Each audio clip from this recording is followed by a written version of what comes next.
Hello, everybody, and welcome to another edition of the Best of Pedalshift. On this edition, we go all the way back to December 19th, 2019, to talk about grocery store strategies on bicycle tour. As you all know, almost everywhere, the cheapest bet to stay fed on bicycle tour is in a town's grocery store. And on this particular Best of, we covered all of my favorite grocery store strategies while traveling by bicycle. You'll have to forgive me, so you can probably hear my voice is starting to go. All the travel of the holidays, yay. Let's talk a little bit about grocery store strategies on bike tour. Grocery stores, almost everywhere one goes, with maybe one exception that pops in my head, a place that I've never been to, Southeast Asia, is probably the cheapest way for you to feed yourself when you're on tour. You know, when you go out to eat, quote unquote, if it's a sit-down restaurant or even fast food, you'll often get food that's more expensive when it's prepared for you rather than if you're doing the cooking or the preparing yourself. But the one caveat to that is a lot of grocery stores, especially larger ones like we have here in the States and that exist elsewhere in the world as well, will have prepared food bars, hot bars, salad bars, things like that. That can be a really good opportunity to fill up without having to do the cooking prep. I think that there's a wide array of touring types, as I've talked about out there. Many of you don't want to cook at all. Many of you may not even consider visiting a grocery store. I would say that it's a great place to at least provision up to be able to get water or electrolyte drinks or snacks or things along those lines. Everybody needs that kind of stuff. So I think that grocery store strategies are important no matter whether you're cooking every meal every night and every morning or you're very rarely doing that. I think that it's an important place to have in your repertoire and to have some skills with. So this is just sort of my approach to all of this. The first category is prep. In other words, preparing to go to the grocery store. I often recommend, and often do this myself, I map them out ahead of time, or at least I scope them out the day of or the day before where there are going to be grocery store options. Now, a lot of the different resources that are out there, whether they're guidebooks or the ACA maps or any of the variety of different informational sources that are out there, will tend to tell you where grocery stores are. Of course, Google Maps will do that as well if you're carrying your device with you. I think it's just really important to know whether you are going to go to them or not. Just having an idea of, okay, what towns have what amenities. And I think this goes beyond grocery stores, but I think it's particularly acute with grocery stores. Often I will time my visit towards the end of a riding day so that I can have a really nice meal in camp that features things that maybe wouldn't stay very fresh if I didn't eat them relatively quickly, like say within an hour or maybe two of getting to camp. So sometimes that can work out really well. Another area of prep that you'll have to think about is to have room in your bags, or at least a strategy to get your food protected while you're riding away from the grocery store. Very frequently what that is that you've already eaten the food that fits in that space, and so you just replace it with food. So that usually works out pretty well. Very often, well, I shouldn't say very often, but occasionally I will find that I need to hang food off of my panniers or outside of the bags, depending on the nature of what I get and how much room I have. And so having a strategy around that is really, really important. You're probably going to want to know what meals you're buying for. I typically will go to a grocery store thinking, as I mentioned, about that night's dinner, but I'm also thinking about what's ahead. Am I going to be going through an area with fewer amenities? Will I want something for breakfast that next morning and there won't be a grocery store for another 40 miles, for instance, which is actually kind of a frequent thing on the Oregon coast, for instance. So I'll often go okay, I need to get dinner for tonight, breakfast for tomorrow, and snacks because I'm not going to be stopping until probably lunch in a town that's, say, 40 miles away. It's a very typical kind of thing for me to do while I'm on the road. So whether or not you're a list maker, some people are really into making a list for the types of groceries that they're going to get. Maybe you're more of a camp chef and you get into a more robust version of cooking for dinner. I've definitely run into folks who are like that. I tend not to be like that. I tend to be, I want dinner. I want snacks, and then I'll go in and I'll kind of wander the halls, as it were, wander the aisles to pick up what I want and see what looks good. The time when that didn't happen, when I definitely had a list, was when I ended up doing Canadian Thanksgiving, that one wonderful Thanksgiving a few years ago. And I decided to, with the guy I was riding with, to basically purchase a bunch of different things. So we kind of split up the list between us, and we knew exactly what we were getting. We knew exactly what we were cooking. And that was an instance where I was much more organized. So your mileage may vary on all of that. So that's prep, getting prepared to go to a grocery store. Next category is arriving. This is an area where I think that a lot of people get a little bit nervous about the safety of their gear and their bike. And, well, it's totally understandable. A lot's going to depend on where you're at. You really want to scope out the bicycle parking options that are available. If you're on a really well-trodden route, the Pacific Coast, for instance, the Erie Canal, whatever, very, very frequently, the stores that are along that route will have some kind of bike parking. It just makes sense because they're going to get at least a fair amount of bicyclists who are going to be coming and are going to be shopping there. So they want to encourage it. So they'll have good bike parking. I'm reminded of along the Great Allegheny Passage, there's a Martin's food store in the town of Connellsville. And the town has free camping just a stone's throw away from the grocery store. So they have bicycle parking, not the greatest in the world, but they got it right on that side of the store that kind of faces the camping area. So, scope it out, kind of figure out what's going on. Give the area a bit of an assessment. Sometimes you're going to be in a really nice area, a nice part of town, and there's not much to worry about. And sometimes you're going to be in areas that are a little bit more dodgy. I'm reminded of Garberville, California, along the Pacific Coast route. That's always a town that always strikes me is a little bit more, dodgy. There's a whole lot of stuff going on in that town. If you've ever been there, you know what I'm talking about. So in any event, assessing how you feel about your security and whatnot is a good idea.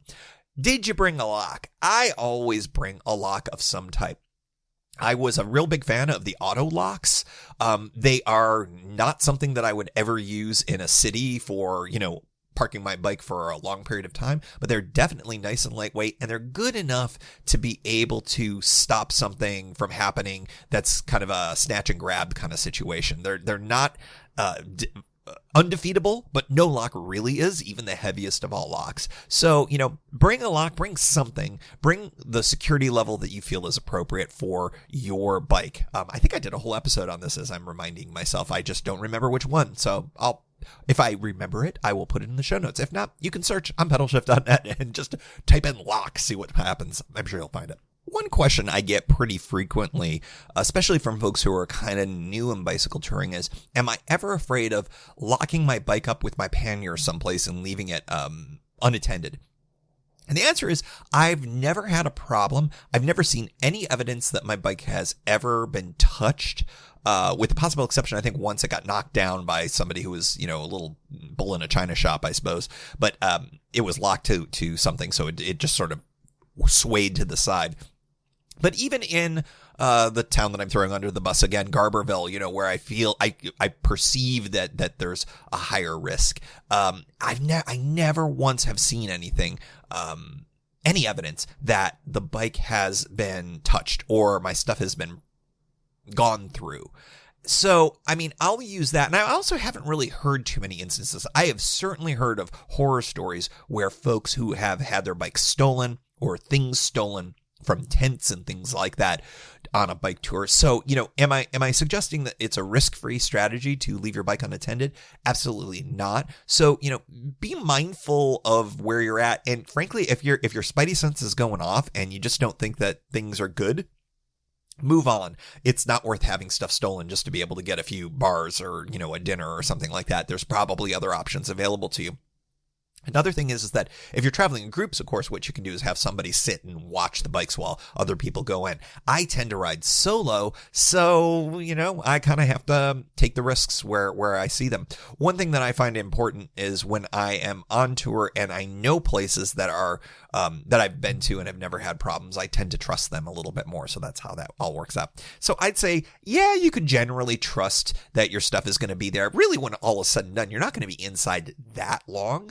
Are you going to be in there 15 minutes, 20 minutes, a half hour? Maybe. I mean, that it only takes a moment, but the shorter amount of time that you're inside, the less exposure that there is. So, I would say, go in, go out and come back, and you're very likely to have a bit of good news when you come back, seeing that nothing has been touched, because that's been my experience for quite a few tours. The next category is, what do you do? What are strategies when you're in the store itself? So the first thing that I do every single time, especially if it's a new store, and actually even on stores that I've been to, because things can change, check to see if they have Wi-Fi. I have found that especially some of the larger grocery chains will almost always have Wi-Fi available at their stores, whether they have a cafe section or not. So the first thing I do is I turn on Wi-Fi, because I generally have it off to save battery on my phone.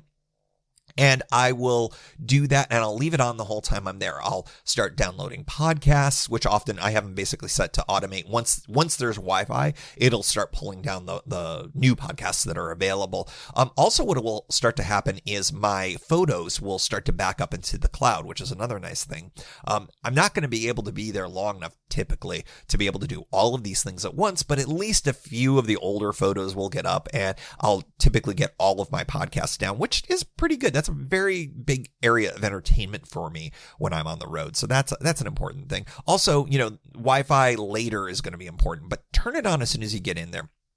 Second thing I always do is I hit the bathroom. This might be the nicest bathroom you've seen in a minute. So get into the bathroom, clean up as necessary. I'm not a big proponent of the sink shower situation in public spaces so much. I understand it if you really need it, but tread carefully and be a good citizen when it comes to that.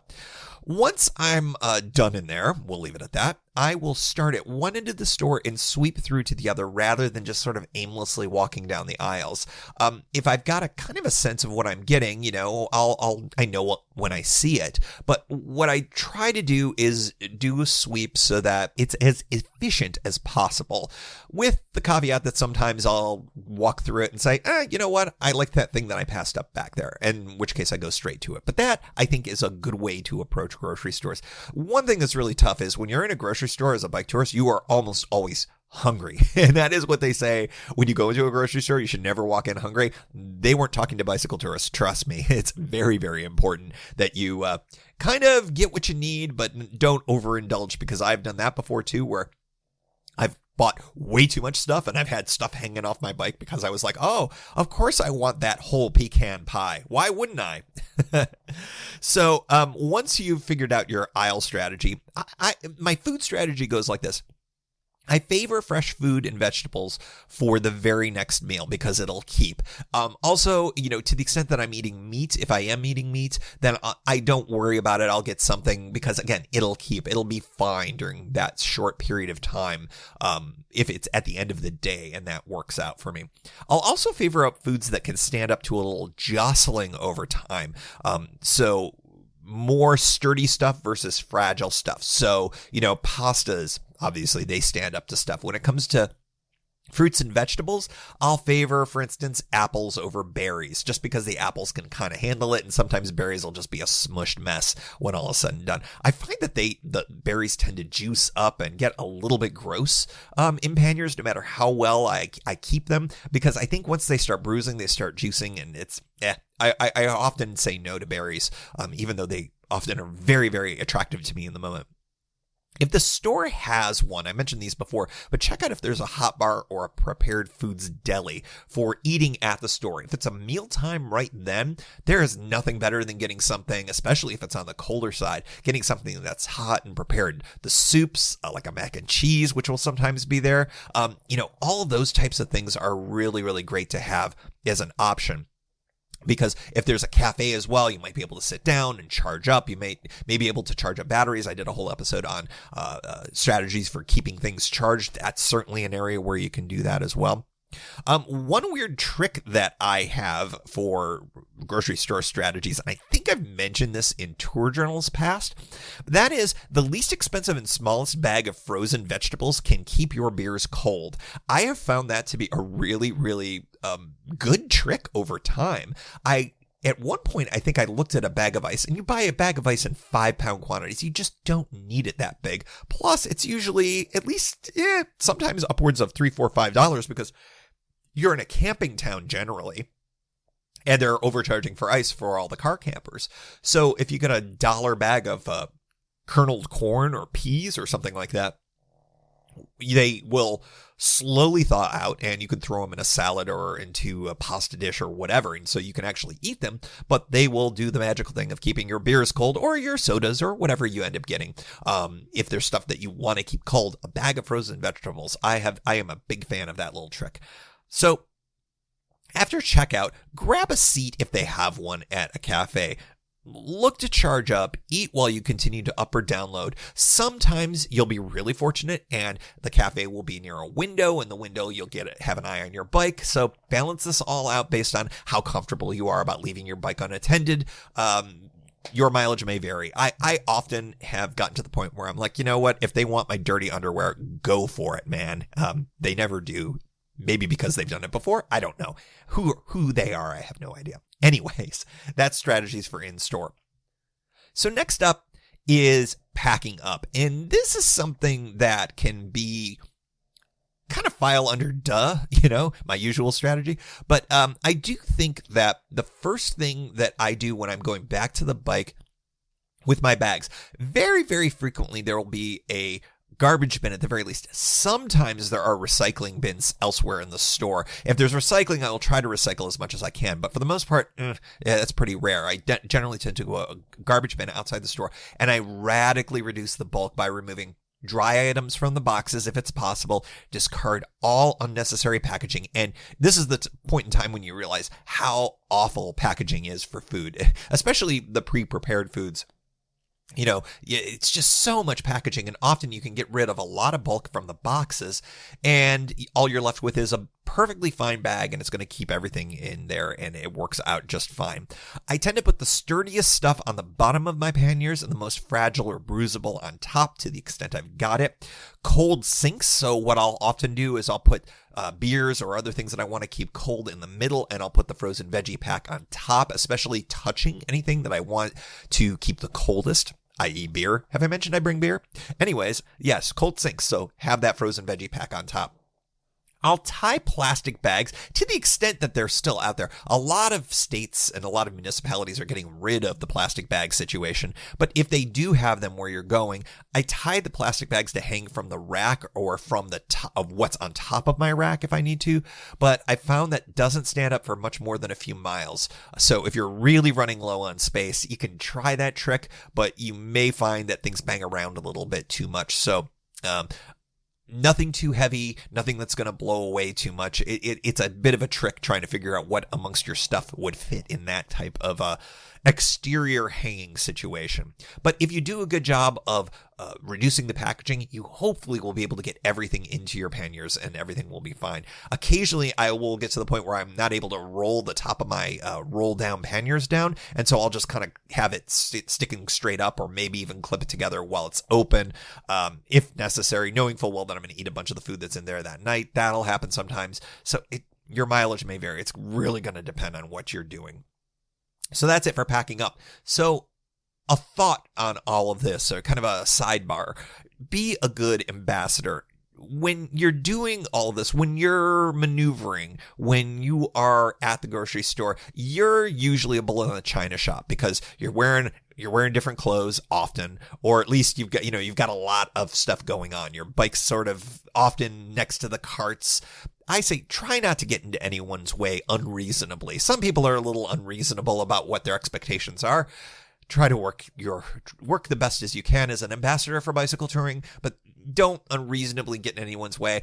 Don't sit in the middle of sidewalks, eating, tuck yourself away, be in a spot where you are not impeding the flow of anything. I think that that's all for the best, because what we really want is we want more amenities for us. So, if we're good about it, hopefully they'll add cafe tables and things along those lines, and charging stations, because that happens at some grocery stores. So the better we are as ambassadors, the more amenities we're likely to get. Don't leave a mess. I think this goes hand in hand with the first point. Be very mindful of where you're disposing of things. Always use the provided garbage bins. And if there's recycling, I highly endorse recycling when it's possible. Usually isn't, but hey, do it if you can. And when you get to camp or wherever you're ending the night, enjoy the spoils of the grocery store, because I'm telling you, it is a fantastic thing for any bike tour. So those are my big strategies for working with a grocery store. Make sure you prepare ahead of time. When you arrive, make sure that you've got your bike in a secure place and kind of assess what's going on there. And when you're in the store, have kind of a plan. Make sure you take advantage of the amenities like Wi-Fi, bathrooms, things along those lines. Use the weird frozen vegetable trick to keep things cold. And then when you're packing up, get rid of a lot of the bulk and make sure you dispose of things properly. And most importantly, be a good ambassador for bicycle touring while you're at the store.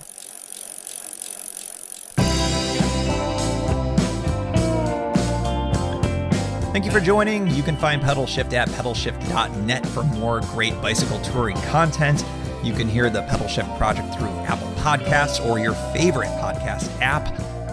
Opening music courtesy of Jason Kent off his self-titled album. The track is called America. Check out his band Sunfield's latest release, Mono Mono, wherever cool music is available.